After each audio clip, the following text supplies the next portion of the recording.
bueno, vamos a otras repercusiones que tiene este conflicto. Hoy el Pleno de la Suprema Corte de Justicia de la Nación determinó de manera inédita apoyar la suspensión de actividades de trabajadores del Alto Tribunal, es decir, se van a paro. En una sesión privada lo acordaron y pues 8 se manifestaron a favor, 3 en contra, y justamente le agradecemos mucho a la ministra Lenia Batres que nos acompañe vía Zoom para conversar un poco sobre las implicaciones de esta decisión y cómo se dio esta insólita decisión de una Corte Suprema que se va a paro de labores. Muy buenas tardes, ministra.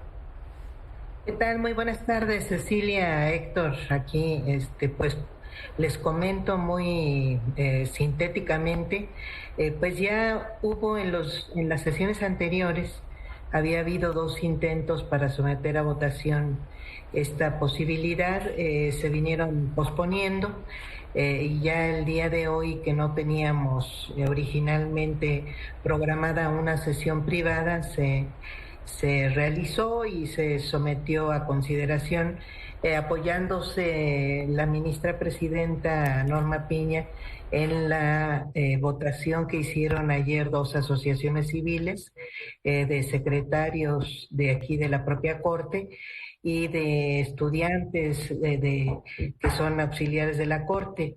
Entonces sometieron a votación, votaron cerca de 1,000 personas, de las cuales un poco más de 100 votaron en contra, el resto, un poco más de 900, votaron a favor de apoyar el paro de labores en que se encuentran otros funcionarios, sobre todo jueces, magistrados de juzgados de distrito y de tribunales colegiados de circuito en el país. Y bueno, pues dejaron de votar pues 2/3 partes, que son, en realidad somos más de 3,000 trabajadoras y trabajadores de la Corte que no emitieron ninguna opinión, y este tercio que finalmente apoyó la realización del paro, pues fue lo que sirvió de argumento a la ministra presidenta para someter el punto a consideración de ministras y ministros en esta sesión privada de hoy. A 3 ministras, la ministra Loreta Ortiz, la ministra Yasmín Esquivel y su servidora, opinamos que no correspondía al Pleno tomar una decisión de este tipo. Ya lo habíamos manifestado en los otros intentos para tomar esta decisión, que la Suprema Corte no tiene facultades administrativas, como Pleno de la Suprema Corte, es una facultad exclusiva de la ministra presidenta de la Corte.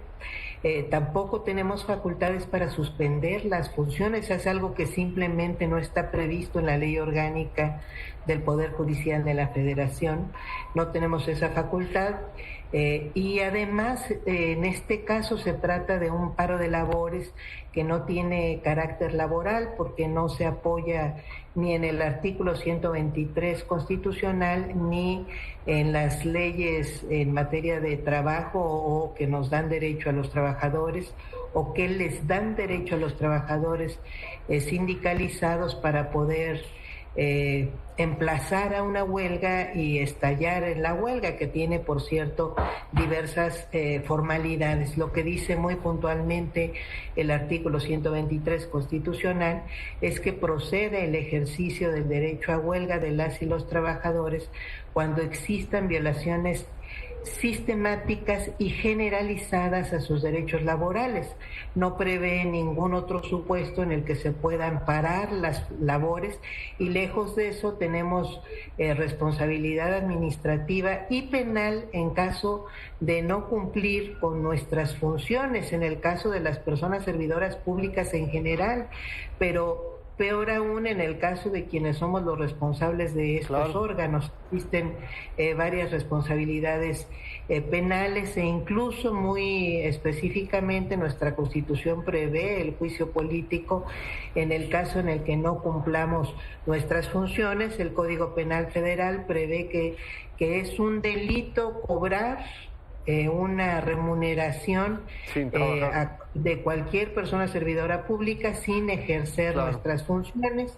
Entonces creemos que es un tema es un paro político, ¿no? De carácter político.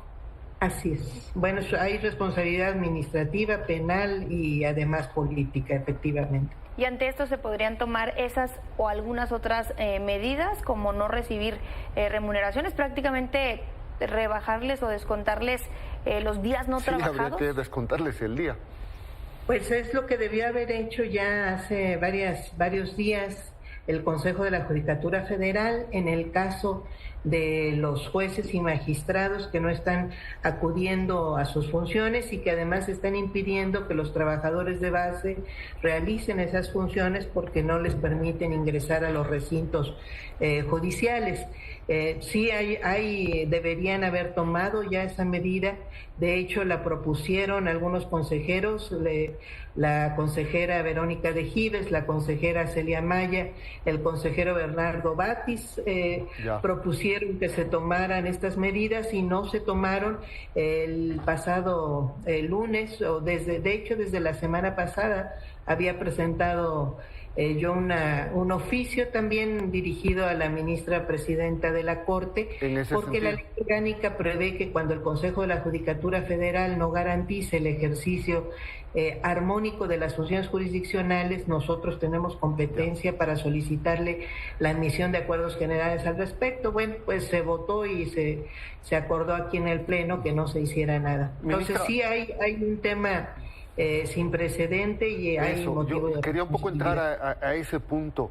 Es la primera vez en la historia del país que la Corte deja de sesionar de esta manera, por un lado, y por otro, ¿hasta dónde va a estar en suspensión la Corte? ¿Cuándo tienen previsto, no sé si en la sesión privada discutieron cuándo regresar de este paro? Pues es la primera vez que se tiene registrada una suspensión voluntaria. Sí ha llegado a suceder que se han tenido condiciones forzosas por las cuales tuvo que suspenderse tanto en el siglo XIX como a principios del siglo XX en alguna sesión y bueno, muy recientemente por el COVID llegó ni siquiera a suspenderse, se suspendieron plazos pero no suspendió sus labores la Suprema Corte. Es la primera vez que suspende plazos y suspende sus labores. Lo único que se acordó el día de hoy es que el próximo lunes habrá una sesión ordinaria donde se estarán analizando las condiciones para poder laborar. Por lo pronto, las ministras que comentaba que no apoyamos esta suspensión de labores, pues anunciamos que seguiríamos trabajando. Entonces, esperemos y le solicitamos ya hoy mismo a la propia ministra presidenta que otorgara condiciones para que las cerca de 1,000 personas que ocupan cargos de mando medio y superior aquí en la Corte, pues nos brinden condiciones para seguir laborando, porque estas personas ni tienen por qué participar en el paro y además se encuentran directamente bajo las instrucciones de la ministra presidenta como para poder permitir que quienes no estamos en paro realicemos nuestras funciones ordinariamente. Bueno, pues sin duda una situación inédita, parte de todo lo que está ocurriendo en el país. Ministra Lenia Batres, muchísimas gracias por la información y estamos pendientes de lo que pueda ocurrir. Es más, es muy probable que esta misma tarde se apruebe la reforma del Poder Judicial. Muy buenas tardes, Cecilia, Héctor, aquí a sus órdenes. Gracias.